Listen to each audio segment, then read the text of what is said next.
it's a paradox that I am a free man here living in European Union and my colleagues are facing a trial. No, no, en absoluto. Solo una pregunta. Acusado, pero si quería explicar que no sea más propia del acto procesal que usted en este momento está protagonizando. On the steps after the vote, singing El Salvador's with these people, singing celebrations and independence songs, and now you're here watching them. That is a shame. Well, obviously, I miss my family, I miss my country, but actually, I'm feeling also at home, living in the capital of Europe.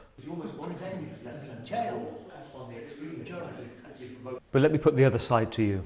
Oriol Junqueras, your former vice president, spoke to reporters and said, for him, the ethical, moral duty was to stay. I wonder whether you believe he has a point. Well, I didn't choose to live comfortable and escaping of any kind of risk and disappear from the scenario. No, I did to put a bigger scenario than ever and to transform the Catalan crisis in international or mainly in European issue.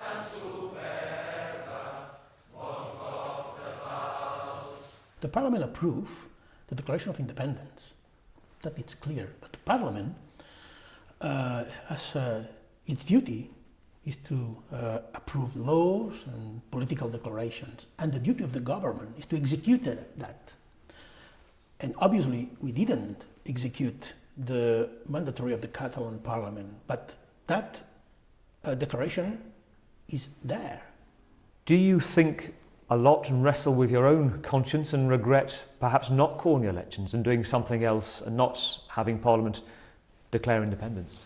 Well, my regret is on the 10th of October when was expected at that day to declare independence of Catalonia, and I decided to suspend the effects of declaration.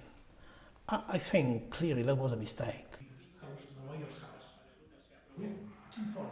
We find two electronic devices under our two cars, and that just is, outside?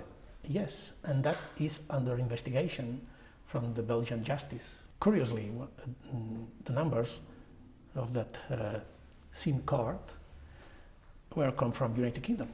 So we'll see what we will find